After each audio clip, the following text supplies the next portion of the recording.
Ayo, segera download Quran Tadabbur, tafsir dalam genggaman Anda.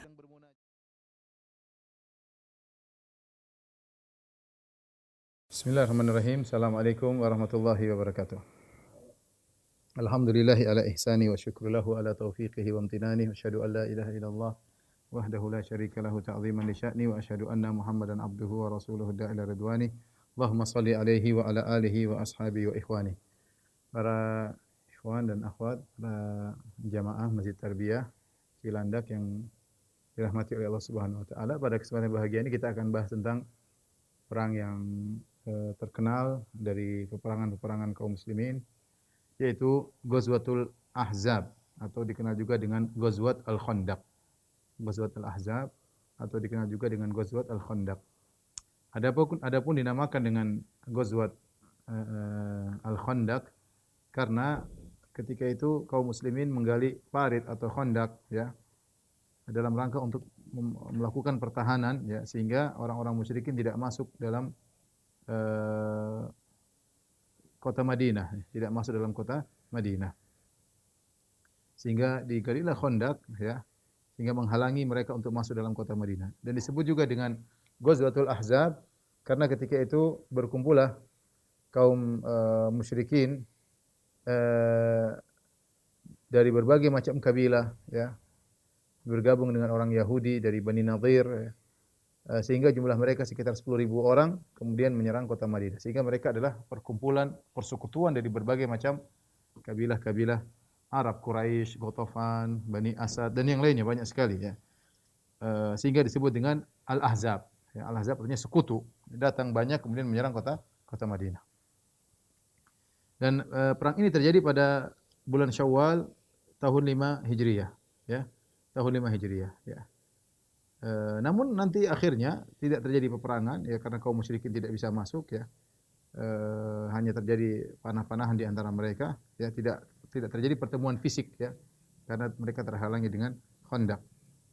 Adapun sebab terjadinya perang Ahzab yaitu sekelompok dari pemimpin-pemimpin orang Yahudi dari Bani Nadir yang mereka tadinya tinggal di kota Madinah. Ya kan di kota Madinah ada Bani Qainuqa, kemudian Bani Nadir dan Bani Quraidah. Bani Qainuqa terusir, Bani Nadir juga terusir ya.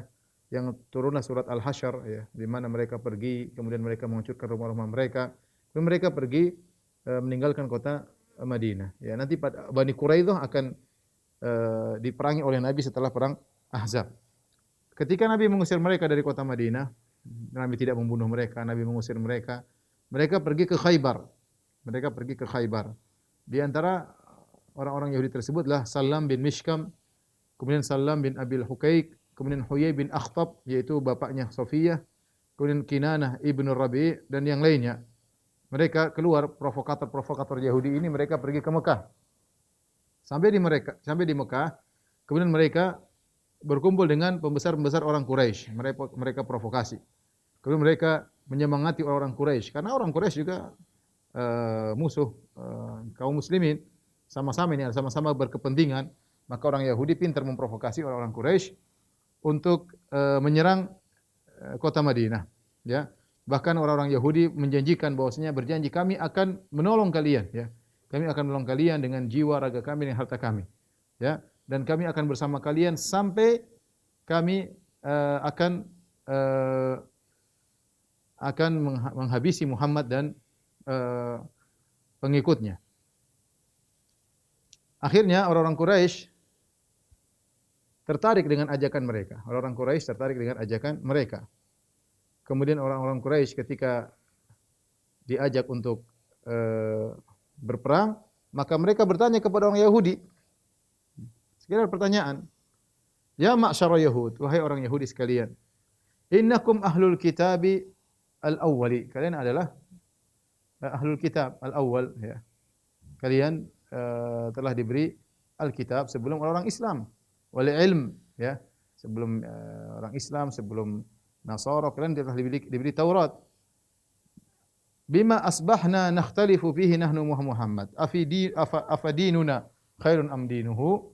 Maka mereka bertanya kepada orang Yahudi, wahai orang Yahudi, coba kalian perhatikan, kami sekarang ribut sama Muhammad, orang Quraisy. Menurut kalian agama kami lebih baik atau agama Muhammad? Sekedar pertanyaan menguji, benar enggak orang-orang Yahudi benar-benar tolong orang-orang Quraisy? Maka orang Quraisy bertanya, ya, apakah agama kami lebih baik ataukah agamanya Muhammad? Maka orang-orang Yahudi dengan serta-merta berkata, bal dinukum khairun min dinihi. Agama kalian lebih baik daripada agamanya Muhammad. Kata mereka, agama kalian lebih baik daripada agamanya Muhammad. Wa antum aula bil haqqi minhu, dan kalian lebih di atas kebenaran daripada Muhammad, ya. Mereka bohong. Orang Yahudi tahu orang-orang musyrikin penyembah berhala di atas kesesatan. Bahkan sebelum Nabi sallallahu alaihi wasallam memproklamirkan diri sebagai seorang nabi, orang Yahudi sering bertengkar, sering berperang sama suku Aus, suku Khazraj sebelum mereka masuk Islam. Jadi mereka tidak suka dengan penyembahan terhadap berhala. Ya, mereka benci dengan kesyirikan dan mereka tahu bahwasanya orang-orang kota Mekah, orang-orang Quraisy penyembah berhala dan mereka tahu itu adalah batil, kesyirikan. Tapi ketika orang-orang Quraisy tanya, mana yang lebih bagus, agama kami atau agamanya Muhammad? Agama penyembah berhala atau agama penyembah Allah? Maka orang-orang Yahudi demi untuk mengambil hati mereka, mereka berkata, antum lebih baik wahai orang-orang Quraisy. Dan antum lebih utama di atas kebenaran daripada Muhammad. Akhirnya turunlah firman Allah Subhanahu wa taala menceritakan tentang pernyataan mereka tersebut. Kata Allah Subhanahu wa taala, "Alam tara ilal ladzina utu nasiban minal kitabi yu'minuna bil jibti wat tagut." Tidakkah engkau lihat kepada orang-orang yang telah diberikan sebagian daripada Alkitab, diberikan Taurat, yu'minuna bil jibti wat tagut, mereka beriman kepada sihir dan beriman kepada tagut, wa yaquluna lil ladzina kafaru, dan mereka berkata kepada orang-orang Quraisy, orang-orang kafir, haula'i ahda minal ladzina amanu sabila. Kata mereka, kalian orang-orang Quraisy lebih mendapat petunjuk daripada orang-orang beriman, daripada pengikut Muhammad. Kata Allah, ulaikal ladzina la'anahumullah. Mereka itulah orang-orang terlaknat oleh Allah Subhanahu wa taala. Wa may yal'anillahu falan tajida lahu nasira. Barang siapa yang dilaknat oleh Allah maka dia tidak akan mendapatkan penolong baginya. Jelas orang Yahudi menghalalkan segala cara, ya. Menghalalkan segala cara. Yaitu dari mereka al-ghayah tubarirul wasilah. Tujuan menghalalkan segala sarana. Ulang, ini kaidahnya orang Yahudi. Al-ghayah tubarirul wasilah. Bahwasanya tujuan menghalalkan segala cara. Mereka tidak perlu mau pura-pura kafir, mau perkataan apa saja, enggak ada masalah, ya. Ya, mereka bertaqiyah, ya, taqiyahnya Yahudi. Baik. Inilah pernyataan mereka, ya, untuk menyenangkan hati orang-orang Quraisy. Akhirnya orang Quraisy semakin semangat dengan provokasi dari orang-orang Yahudi dari Bani Nadir yang dipimpin oleh Huyai bin Akhtab, bapaknya Safiyah bintu Huyai. Baik, akhirnya keluarlah orang-orang Quraisy dengan kelompoknya, ya. Disertai dengan orang-orang Arab yang mengikuti suku-suku yang lain. Dari Kinanah, dari ahli Tihama. Jumlah mereka 4.000 orang. Keluarlah orang Quraisy berjumlah 4.000 orang. Mereka telah membuat kesepakatan di Darun Nadwah, ya. Kemudian mereka membawa 300 pasukan berkuda, ya. Kemudian mereka membawa 1.500 ekor onta. Kemudian mereka keluar dengan kepemimpinan Abu Sufyan bin Harb. Abu Sufyan bin Harb pimpinan utama. Kemudian mereka berjalan keluar dari kota Mekah menuju kota Madinah. Sampailah mereka di Marri Dhahran, bertemu dengan Banu Salim atau Banu Sulaim. Jumlah mereka ketika itu 700 orang, dipimpin oleh Sufyan bin Abdi Syams. Ya, Sufyan bin Abdi Syams membawa 700 orang dari Bani Sulaim. Kemudian juga bergabung dengan mereka dari Banu Asad, dipimpin oleh Tulaiha bin Khuwailid. Tulaiha bin Khuwailid al-Asadi membawa dari Banu Asad. Ya, kemudian juga bergabung dengan mereka kabilah-kabilah Ghatafan, yaitu dari Banu Fazarah, jumlahnya 1.000, dipimpin oleh Uyainah bin Husain bin Hisan. Uyainah bin Hasan dari Al-Fazari membawa kabilah Fazarah dengan jumlah 1.000 orang. Kemudian Banu Murrah dengan jumlah pasukan 400 orang dipimpin oleh Al-Harits bin Auf. Kemudian Banu Asja jumlahnya 400 orang dipimpin oleh Mis'ar bin Zukhailah. Kemudian bergabung dengan mereka suku-suku yang lain. Sehingga setelah bergabung bersekutu, Quraisy 4.000, kemudian bergabung tadi dengan kita bilang kabilah Ghatafan, Bani Asja, Bani Sulaim, kemudian Bani Asad, ya. Kumpul semuanya jumlahnya 10.000. Semua berjalan bersama menuju kota Madinah. Ya. Itulah kenapa disebut dengan Al-Ahzab. Dan mereka dipimpin oleh Abu Sufyan. Siapa komandan utamanya? Abu Sufyan radhiyallahu anhu ketika itu masih kafir. Maka berangkatlah mereka menuju kota Madinah. Nabi SAW mendengar kabar kedatangan mereka dengan mata-mata Nabi. Ya. Nabi punya uyun mata-mata. Nabi punya apa namanya intel-intel yang Nabi kirim untuk melihat kondisi. Ya. Dan Nabi SAW menjalankan strategi peperangan. Eh, ya, datanglah kabilah dari sekelompok dari Khuza'ah melaporkan kepada Nabi bahwasanya orang-orang sudah berkumpul untuk menyerang kota Madinah. Maka Nabi SAW pun memanggil para sahabat. Kemudian Rasulullah SAW kabarkan tentang kondisi yang ada. Ya, kemudian Rasulullah SAW bermusyawarah dan ini di antara sifat mulia Nabi SAW. Ya, wasyawirhum fil amr, kata Allah, bermusyawarah kepada mereka. Nabi SAW orang paling cerdas di antara mereka, yang paling hikmah, yang paling hakim, yang paling bijak, ya, yang paling bertakwa. Tetapi namanya ini kemaslahatan bersama, Nabi bermusyawarah. Ya, karena kalau kita bareng-bareng ada sisi pandangan, sudut pandang yang lain sehingga digabungkan menjadi lebih kuat. Siapa tahu ada yang punya ide yang baik, ya. Maka demikianlah seseorang, jangan dia ujub, dia tidak mau dengar pendapat orang lain. Ya, kita boleh mungkin kita cerdas mungkin, tapi bisa jadi ada pendapat lain, ide lain yang mungkin lebih cemerlang. Tidak mengapa kita mendengar. Kalau kita tetap ternyata ide kita lebih bagus, ya kita jalankan. Tapi tidak ada salahnya kita mendengar masukan dari orang lain. Nabi SAW kemudian kumpul dengan para sahabat bermusyawarah, ya. Sampai akhirnya Salman Al-Farisi memberi isyarat untuk menggali Khandaq. Salman Al-Farisi baru saja keluar atau bebas dari perbudakannya, ya. Setelah dia apa namanya membebaskan dirinya dari majikannya Yahudi. Ini perang pertama yang diikuti oleh Salman Al-Farisi. Perang pertama. Dia dari Persia, ya. Dan dia sudah merdeka. Dia sudah masuk Islam lama, tapi sebagaimana pernah kita jelaskan tentang kisah Salman, dia harus membayar dirinya, menebus dirinya dari majikannya dengan waktu yang cukup lama. Akhirnya setelah dia merdeka, perang pertama kali yang diikuti oleh Salman adalah perang Khandaq. Maka dia kasih ide, dia berkata, "Ya Rasulullah, inna kunna bi Faris." Kami dulu di Persia. "Idza husirna khandaqna alaina." Kalau kami dalam kondisi dikepung, kami bikin khandaq. Bikin parit agar musuh tidak bisa masuk menyerang kami. Itulah metode peperangan kami, ya. Fa'ajaba dzalika Rasulullah sallallahu alaihi wasallam, maka Rasulullah sallallahu pun menyukai ide tersebut, ya. Maka Rasulullah SAW mulai menjalankan ide ini. Maka Rasulullah SAW pun menyuruh untuk menggali Khandaq dari sisi utara, ya. Dan itulah yang bagian terbuka, auratul Madinah. Itu bagian Madinah yang mudah terbuka dan mudah untuk diperang oleh kaum musyrikin. Yang terletak di antara Harratain, yaitu Harrah Waqim dan Harrah Al-Wabrah, ya. Karena Madinah ketika itu terdiri atas dua Harratain. Harrah itu artinya kumpulan batu-batu cadas yang keras yang tidak bisa dilewati oleh onta maupun kuda, ya. Sehingga Madinah bagian utaranya terbuka, ya. Kalau mau saya gambarkan kira-kira seperti ini, ya. Ini utara, ya. Utara, ya. Baik. Sini selatan tentunya. Sini Ka'bah. Ka'bah kan selatan.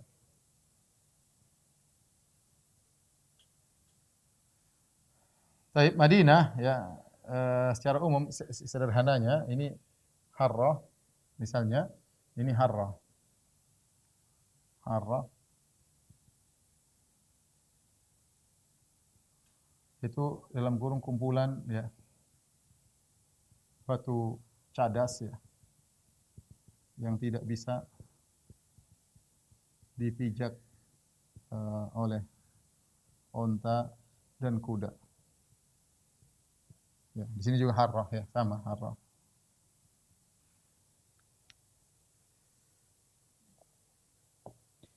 Di sini disebut Harrah Syarqiyah, ya. Al-Harrah Syarqiyah. Kemudian Al-Harrah Al-Gharbiyah, ya.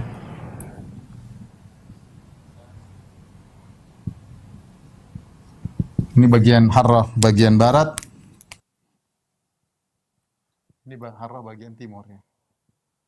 Sekarang masih dikenal di Madinah ada Harrah Syarqiyah, ada Harrah Gharbiyah, ya. Sementara bagian selatan daerah sini, di sini banyak kebun-kebun, daerah sini, daerah areal kebun-kebun, ya. Kebun-kebun korma.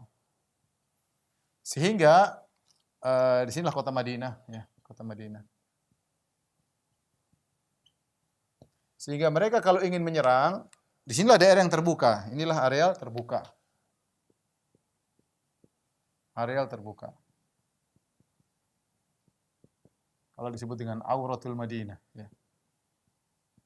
Inilah yang terbuka. Sehingga ketika Ahzab mau datang menyerang kota Madinah, maka mereka harus menyerang dari daerah utara. Karena dari sini nggak bisa, dari sini nggak bisa, dari selatan nggak bisa. Ya.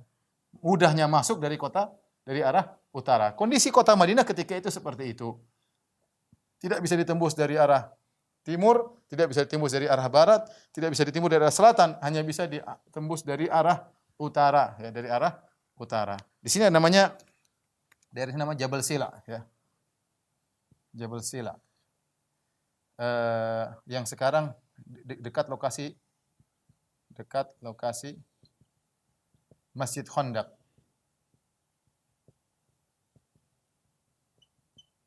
Ya, sekarang sudah dibangun Masjid Khandaq. Kaum muslimin bermarkas di sini. Dan kaum muslimin, Rasulullah SAW ketika menghadapi perang Khandaq, Rasulullah SAW berbicara dengan logis, ya. Bukan hanya kita akan beriman, kita pasti menang. Logikanya, pasukan kaum muslimin 3.000, ya. 3.000 orang, sekitar kurang lebih 3.000. Pasukan kaum musyrikin 10.000. Kurang lebih 10.000. Kemudian ini persenjataan terbatas. Terbatas. Ini persenjataan lengkap.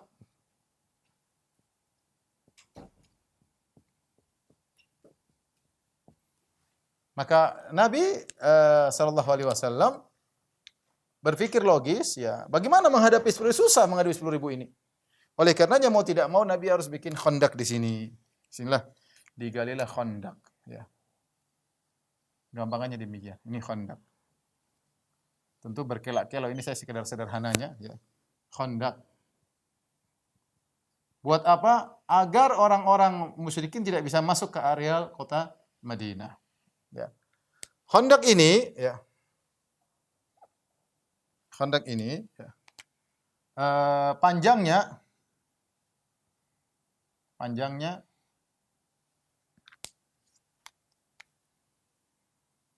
Khandak, ya. Panjang ada khilaf, ya.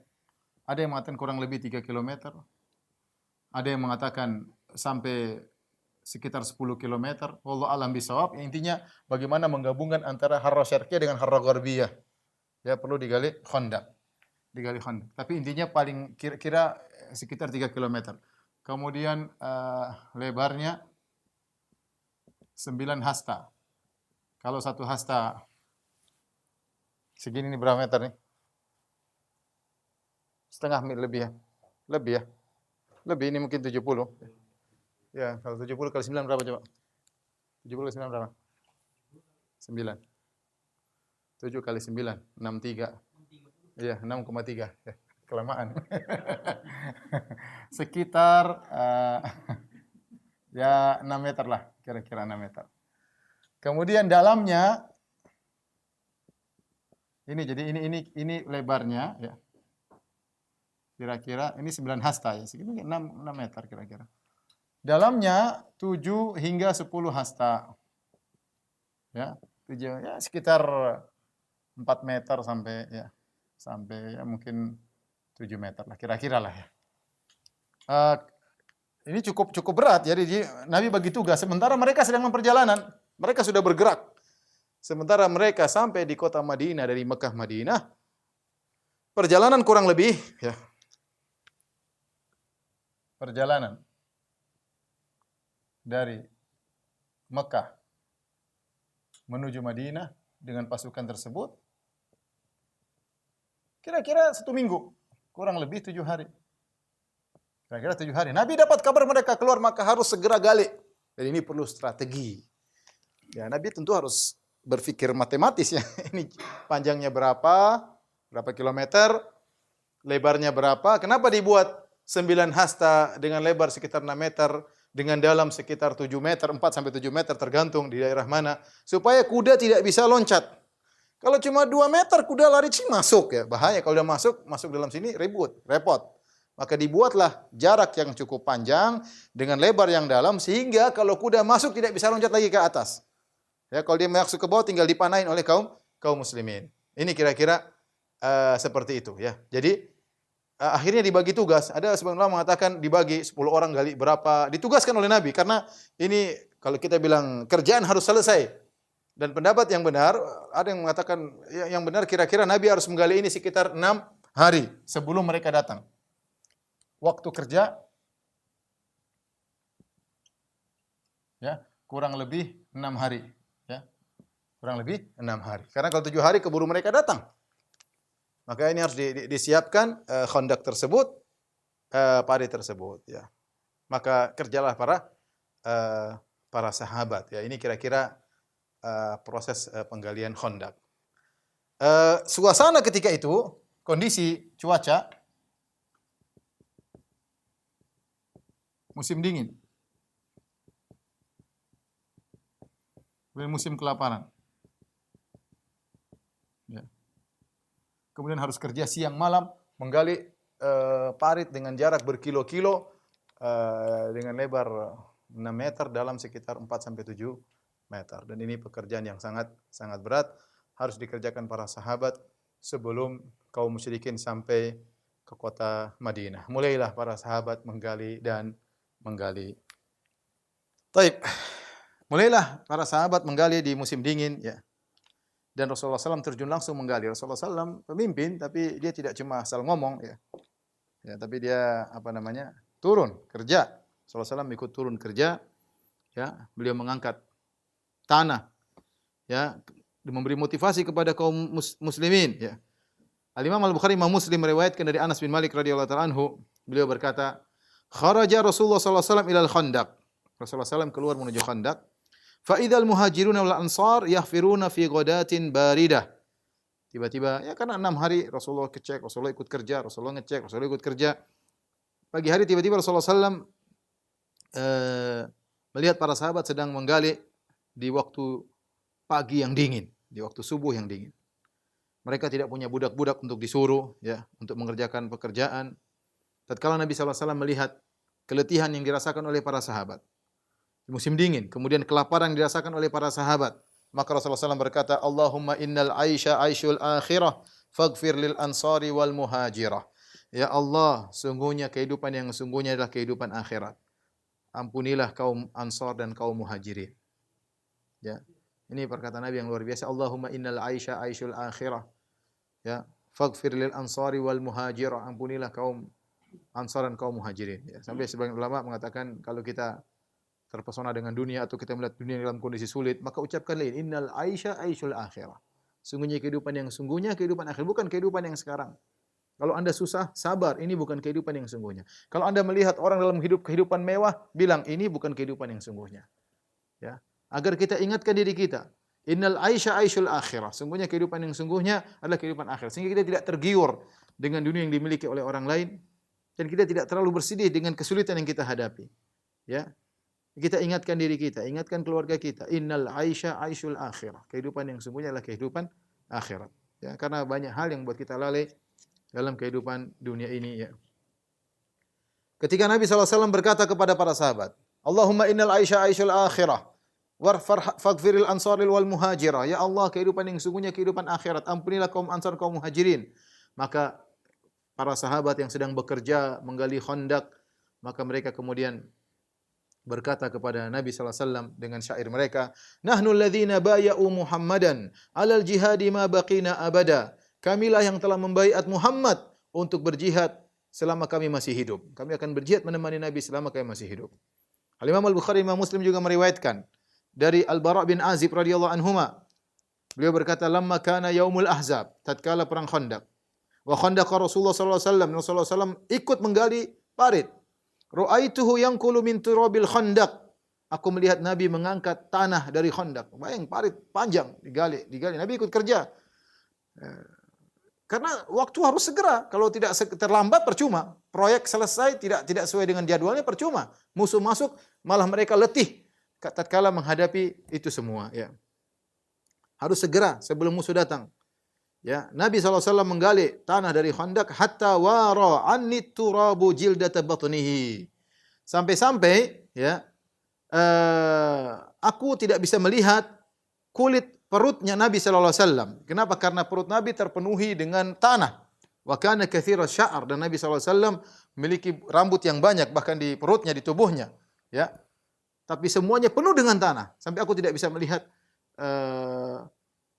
kulit perutnya. Bayangkan, berarti benar-benar Nabi kerja keras sampai tanah semua memenuhi, debu memenuhi tubuh Nabi sallallahu alaihi wasallam. Fasami'tuhu yartajizu bi kalimati Abdullah bin Rawahah, dan aku mendengar Nabi sallallahu alaihi wasallam mengucapkan syair-syairnya Abdullah bin Rawahah, wa huwa yanqulu minat turabi, dalam kondisi dia mengangkat tanah sambil beliau berkata, Allahumma laula anta mahtadaina. Ya Allah, kalau bukan karena Engkau kami tidak dapat hidayah. Wala tasaddaqna wala shallaina, kami tidak bisa bersedekah dan kami tidak bisa salat. Fa anzilan sakinatan alaina, ya Allah turunkanlah ketenteraman bagi kami. Wa tsabbitil aqdama in laqaina, ya Allah kuatkanlah kaki kami ketika kami bertemu musuh. Innal ula qad bagau alaina, sungguhnya mereka telah berbuat zalim kepada kami orang-orang Quraisy. Wa in aradu fitnatan abaina, kalau mereka ingin fitnah, kami tidak ingin fitnah tersebut, kami akan menghadapi mereka. Thumma yamudu sautahu bi akhiriha, di akhir syair Nabi berkata, wa in aradu fitnatan abaina. Abaina, ya. Dalil bahwasanya seorang boleh bersyair ya dalam rangka untuk memberi semangat dalam bekerja, ya.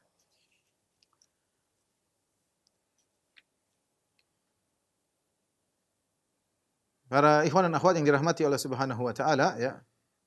Lihatlah bagaimana para sahabat bekerja dengan giat, ya. Ya. Kemudian Rasulullah SAW memberi semangat kepada mereka dengan mengucapkan Allahumma la aisha illa aishul akhirah, ya Allah tidak ada kehidupan sungguhnya kecuali kehidupan akhirat. Faghfir lil muhajirina wal ansar, dan berilah ampunan kepada orang-orang muhajirin dan orang-orang ansar. Ketika mereka sedang menggali Khandaq, ya, mereka mengalami rasa lapar yang sangat berat, ya. Karena saya katakan tadi di musim dingin, kemudian makanan tidak ada, kemudian harus kerja keras siang malam, harus segera sebelum musuh datang, ya.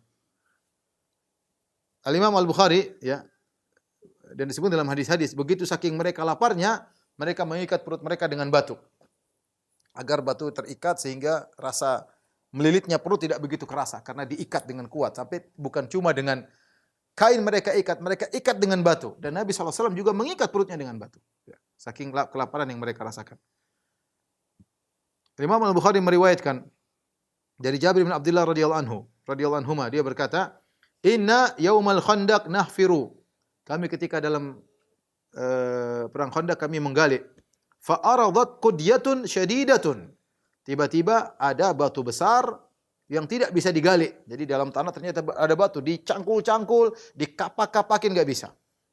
Akhirnya mereka datang kepada Nabi melaporkan hal tersebut. Faja'un Nabiyya sallallahu alaihi wasallam faqalu. Para sahabat datang kepada Nabi, para sahabat berkata, "Hadhihi qudyatun aradat fil khandaq." Ya Rasulullah, ini ada batu besar menghalangi kami menggali parit. Faqala ana nazil. Kata Nabi, saya ke situ. Jadi mereka lapor, kata Nabi, saya akan ke situ, turun. Kemudian tsumma qama wa batnuhu ma'subun bihajar. Kemudian Nabi pun berdiri, kami lihat ternyata perut Nabi terikat dengan batu. Subhanallah, bukan cuma para sahabat yang mengikatkan perut mereka dengan batu. Rasulullah SAW ikat perutnya dengan batu. Ya ikhwan, ini orang-orang terhebat di alam semesta, ya, Nabi dan para sahabatnya, orang-orang termulia di sisi Allah Subhanahu wa taala. Mereka kelaparan.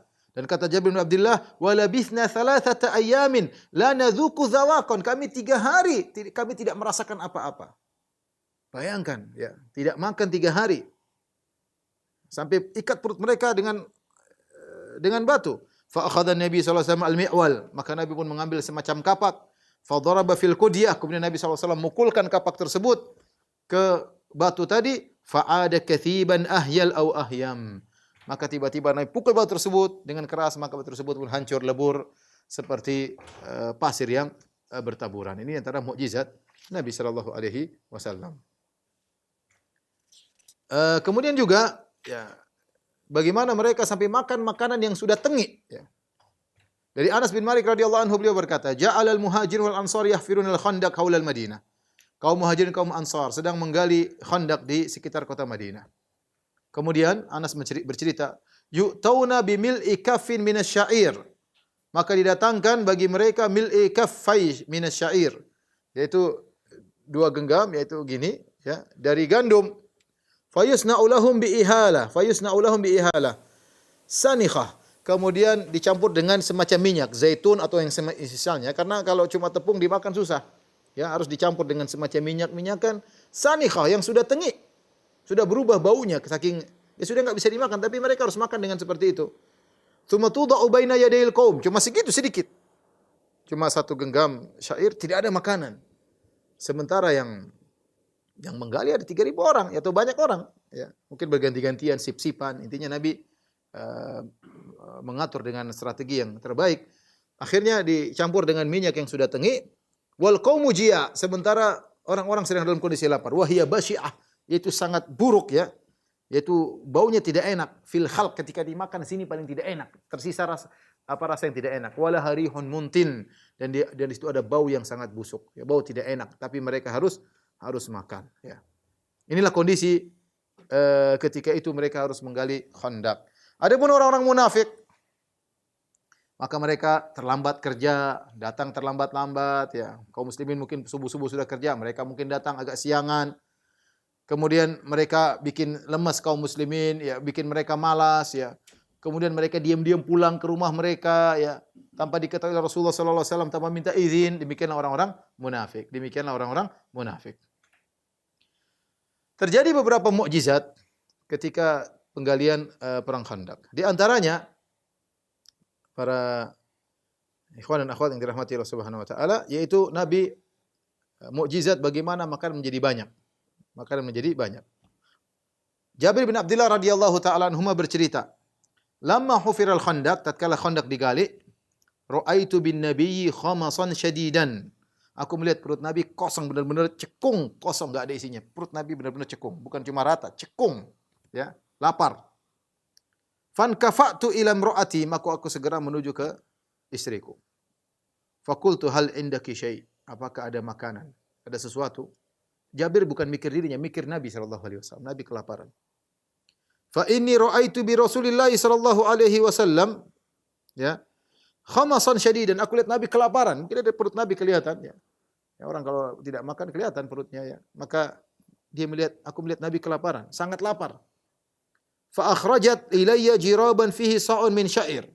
Maka istri Jabir, ya, istri yang salehah, ya. Ya. Inilah janda yang dinikahi oleh Jabir bin Abdullah, ya. Ini yang kata Nabi sallallahu alaihi wasallam pernah bertanya kepada Jabir, "Tazawwajta ya Jabir? Kau sudah nikah?" Kata Jabir, "Sudah ya Rasulullah." "Bikran am sayyiban?" Janda atau gadis? Kata Jabir, "Bal sayyiban." Janda ya Rasulullah.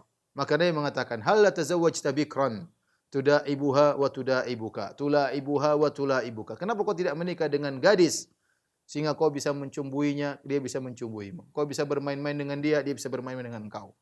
Ya, bahkan dalam sebagian tafsiran kau bisa mengambil air liurnya, dia bisa mengambil air liurmu.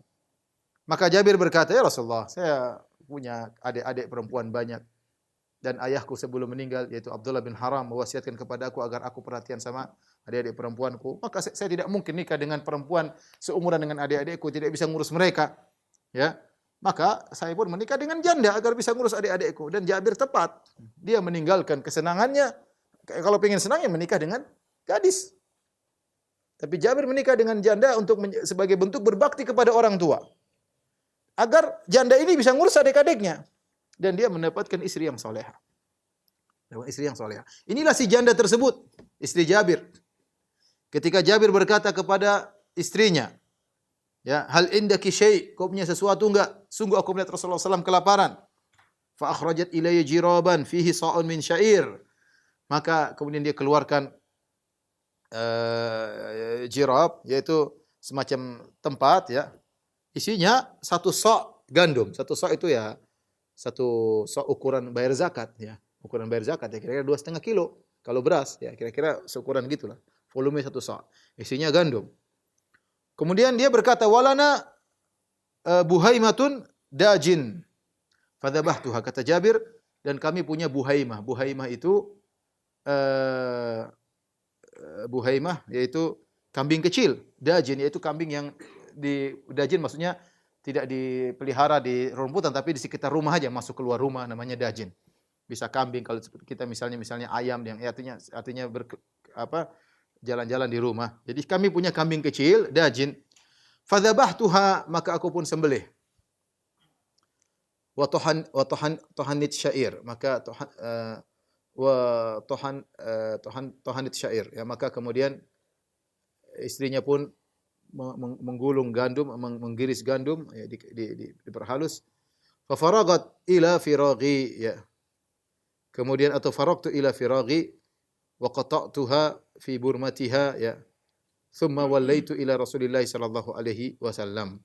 Kemudian aku pun, ya, pergi ke tempat tempayanku, kemudian aku potong-potong kambing, aku letakkan di tungku, kemudian aku pergi menuju Rasulullah sallallahu alaihi wasallam. Faqalat, ketika aku pergi kepada Nabi, istriku panggil. Kata istriku, la tafdhahni. Jangan kau bikin malu aku, ya. La tafdhahni bi Rasulillah wa bimman ma'ahu. Jangan bikin malu saya, ya. Jangan bikin malu saya depan Rasulullah dan sahabat-sahabatnya, ya. Ingat, cuma kambing kecil, cuma satu sok gandum. Dan ini diingat oleh Jabir. Istrinya cerdas, ingat, kita cuma sedikit, ya. Jangan bikin malu.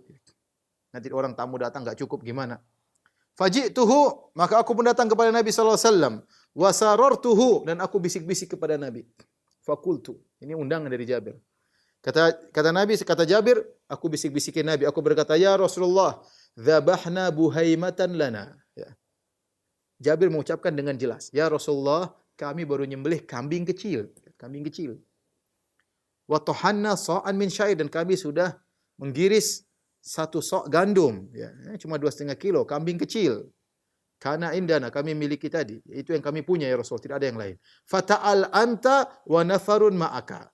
Wahai Rasulullah, datanglah ke rumahku dengan beberapa orang. Jabir sudah, undangannya jelas. Datanglah engkau dengan beberapa orang.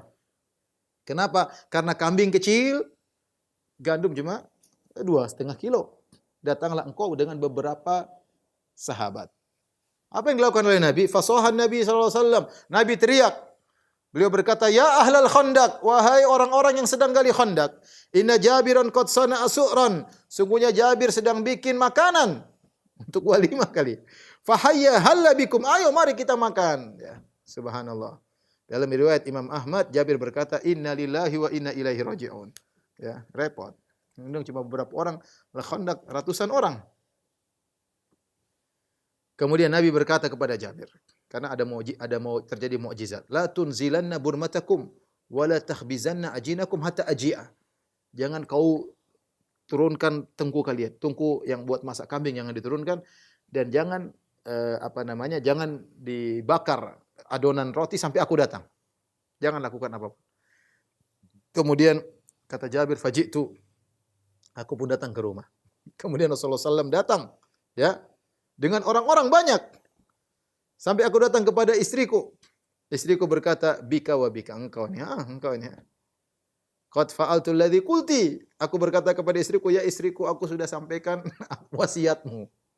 Ya, aku sudah bilang sama Nabi, kambing kecil cuma satu sok gandum. Tapi ya Nabi yang panggil mereka, mau apa lagi? Padahal istrinya sudah bilang, hati-hati jangan bikin malu saya, ya. Jangan bikin malu saya. Jangan sampai orang datang makanan tidak cukup. Ya, Jabir bilang, saya sudah melaksanakan titahmu wahai istriku. Tapi ternyata di luar dugaan. Akhirnya fa akhrajat Rasulullah SAW ajinan fa basaqa fihi. Maka istrinya mengeluarkan adonan roti yang terbuat dari gandum, maka Rasulullah SAW meludah ke situ. Wa baraka.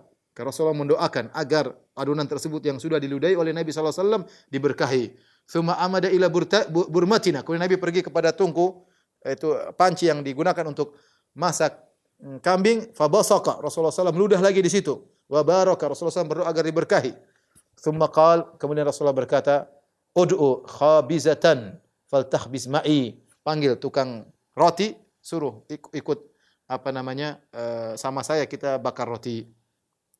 Waqdahi min burmatikum wala tunziluha. Dan ambillah dari kambing dari panci tapi jangan diturunkan. Panci jangan diturunkan, biar di situ aja. Kemudian kata Jabir radhiyallahu anhu, wahum alf, ternyata mereka jumlahnya 1,000 orang. 1.000 orang. Kata Jabir, fa uqsimu billah.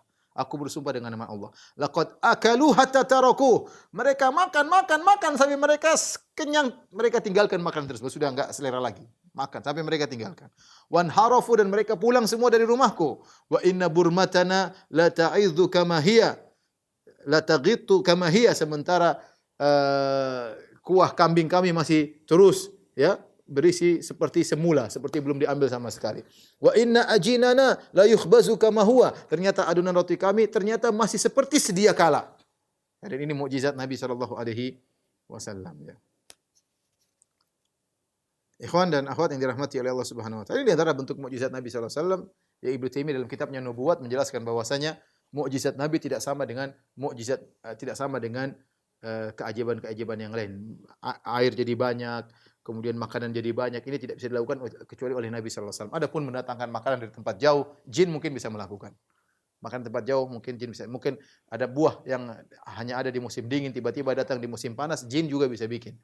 Tapi makanan tiba-tiba jadi banyak ya, hanya didulai oleh Nabi sallallahu alaihi wasallam. Ini mukjizat yang tidak ada yang bisa melakukan kecuali nabi atau para anbiya yang semisalnya ya.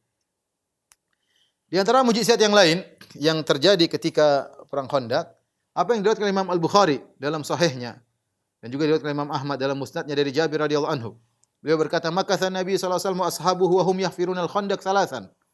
Nabi sallallahu alaihi wasallam dan para sahabatnya sedang menggali Khandaq.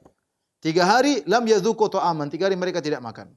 Wa qalu ya Rasulullah, inna hahuna qudiyah, kata mereka Rasulullah, di sana ada batu minal jabal, batu yang menghalangi kami. Wa qala Rasulullah sallam rusyuha bil ma, percikan air, tuangkan air pada batu tersebut. Farashuha, maka mereka pun menumpahkan air pada qudiyah, batu tadi. Tsumma ja'a Nabi sallallahu alaihi wasallam fa akhadha al-mi'wal aw al-mishah, kemudian Nabi mengambil kapak atau mengambil cangkul. Tsumma qala, kemudian Nabi berkata, bismillah. Fa daraba thalathan. Rasulullah pukul 3 kali pakai kapak tersebut. Bismillah, 1, 2, 3. Fasarat kathiban yuhal, maka jadilah seperti pasir yang bertaburan. Ya. Fakanat minni iltifatatun. Tiba-tiba aku melirik Nabi sallallahu alaihi wasallam. Fa idza Rasulullah sallallahu qad shadda ala batni hajaran. Ternyata Rasulullah sallallahu mengikatkan batu di perutnya, ya. Ini sepertinya kisah yang sebelumnya yang sudah kita sebutkan. Ternyata ada batu lain lagi yang menghalangi, dan diriwayatkan Imam Ahmad dalam musnadnya dan Nasa'i dalam Sunan Kubra dengan sanad yang hasan dari Al-Bara' bin Azib. Dari Al-Bara' bin Azib, beliau berkata, "Lamma amara Rasulullah sallallahu an nahfir al-khandaq." Tatkala Rasulullah sallallahu memerintahkan kami untuk menggali khandaq, arada lana fihi hajarun la ya'khudhu fihi al-mi'wal. Tiba-tiba ada batu yang menghalang kami, tidak bisa dipukul dengan kapak. Fastakaina dzalika ala Rasulillah sallallahu alaihi wasallam. Maka kami pun mengeluh kepada Rasulullah sallallahu alaihi wasallam. Ya. Kami tidak bisa menghilangkan batu tersebut. Fa alqa thawbahu, maka Nabi melepaskan selendangnya, wa akhadhal mi'wal, kemudian Nabi mengambil kapak, wa qala bismillah, kemudian Nabi mengatakan bismillah, fa daraba darbatan, Nabi pukul sekali, fa kasara thulutsa sakhrah, maka sepertiga batu pecah. Kemudian Rasulullah berkata, ketika sepertiga batu pecah, Rasulullah berkata, Allahu Akbar. U'titu mafatihah Syam, aku telah diberikan kunci-kunci kota negeri Syam. Wallahi inni la ubsiru qusurahal humra al-ana min makani hadha. Sungguh aku sekarang di tempat ini aku melihat istana-istana negeri Syam yang berwarna merah. Ya. Tsumma daraba ukhra, kemudian Nabi pukul kedua kali. Wa qala bismillah. Wa kasara thulutsan akhar, sepertiga batu pecah lagi. Rasulullah SAW berkata, Allahu Akbar. U'titu mafatihah Faris, aku diberikan kunci-kunci perbendaharaan negeri Persia. Wallahi inni la ubsiru qasral madain al-abyad al-an. Sungguh sekarang aku di sini sedang melihat istana-istana al-madain milik orang-orang Persia yang berwarna putih. Tsumma daraba thalithata, kemudian Nabi pukul ketiga kali. Wa qala bismillah, kata Nabi bismillah, faqata al-hajar, akhirnya hancur semua batu. Kemudian Nabi berkata, Allahu Akbar. U'titu mafatihal Yaman, aku diberikan kunci-kunci negeri Yaman. Wallahi inni la ubsiru baba Son'a. Sekarang aku melihat pintu Son'a dari sini. Ya. Dan ini di antara mukjizat Nabi sallallahu alaihi wasallam. Ya. Adapun orang munafik, ketika mereka melihat Nabi melakukan demikian pukul batu, kemudian mengatakan, aku akan diberikan kunci-kunci negeri Syam, dan aku akan diberikan negeri Persia, dan aku akan diberikan negeri Yaman. Mereka tertawa. Ya. Mereka berkata, "Ala ta'jabuna yuhadditsukum wa yumannikum wa ya'idukum bil batil?" Tidak kalian heran lihat itu Muhammad, ya, ngomong dengan kalian, bikin angan-angan bagi kalian, ya, menjanjikan kebatilan, yukhbirukum annahu basara min Yathrib qusural hayra wa madain Kisra wa annahu tuftahu lakum wa antum tahfirun al-khandaq wa la tasin anta beruzu. Kalian dijanjikan oleh Muhammad, katanya dari kota Madinah dia melihat istana negeri Syam, dia melihat istana Persia, ya, dan akan diberikan kepada kalian. Sementara kalian sekarang sedang kelaparan, gali khandaq ini yang benar aja. Mau pergi aja enggak berani, ya. Dikepung oleh orang-orang atau tidak mampu untuk nampak kalian dalam kondisi demikian, dalam kondisi sulit. Sekarang ngaku-ngaku akan menguasai Persia dan yang lainnya, ya. Jadi mereka mentertawakan Nabi sallallahu alaihi wasallam. Namun itu adalah janji Rasulullah sallallahu alaihi wasallam, akhirnya terbukti, ya. Belum sampai seperempat abad, ya. Ternyata semuanya telah dikuasai. Pada tahun 14 Hijriah, ya, yaitu setelah 19 tahun dari kejadian ini, ya, maka terjadilah perang Yarmuk yang dahsyat yang dipimpin oleh Khalid bin Walid. Di situ Romawi terkalahkan dan akhirnya dibukalah negeri Syam untuk kaum muslimin. Terbukti, ya, apa yang dikatakan oleh Nabi sallallahu alaihi wasallam. Pada tahun 15 Hijriah, yaitu sekitar 20 tahun setelah Nabi ngomong ketika di perang Khandaq, maka terjadilah perang Al-Qadisiyah, perang yang sangat dahsyat dipimpin oleh Sa'ad bin Abi Waqqas. Situ Persia dikalahkan, akhirnya negeri-negeri Irak dikuasai oleh kaum muslimin.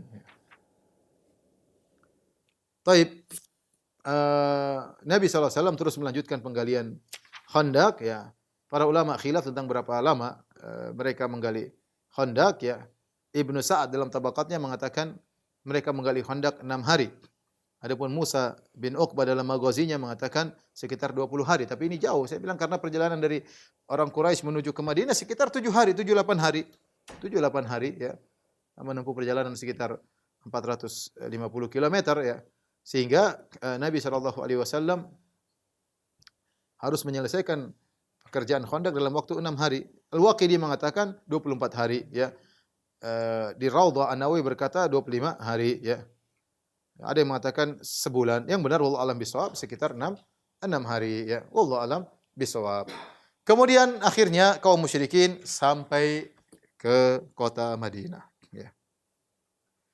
Kaum musyrikin sampai ke kota Madinah. Ketika mereka masuk kota Madinah, mereka dikagetkan dengan adanya Khandaq, ya. Ini mereka tidak duga sebelumnya, ya. 10.000 pasukan datang ingin menyerang kota Madinah, ya. Ternyata mereka dikagetkan dengan adanya Khandaq. Dan Allah mengkabarkan tentang mereka, "Idz ja'ukum min fawqikum wa min asfala minkum."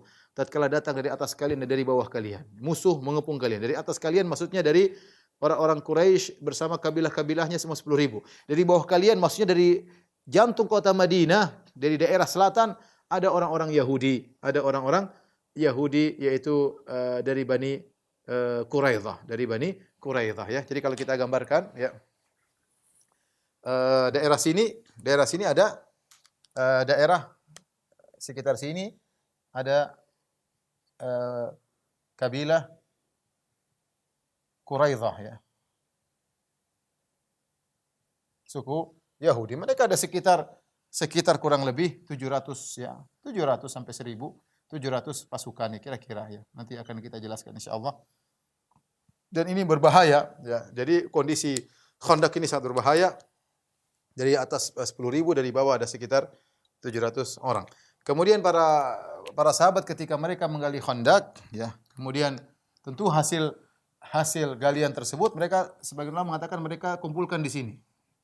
Jadi mereka kumpulkan hasil galian di bibir Khandaq ini. Jadi di sini ada tumpukan, ya, ada tumpukan bekas galian, ya, sebagai tempat persembunyian kaum muslimin ketika menyerang pasukan kaum musyrikin dengan panah-panah mereka. Taib, ikhwan dan akhwat yang dirahmati Allah Subhanahu wa taala, mungkin sampai di sini dulu. Insyaallah pekan depan baru kita jelaskan bagaimana terjadinya perseteruan atau peperangan antara kaum musyrikin dengan kaum muslimin pada pertemuan depan insyaallah taala.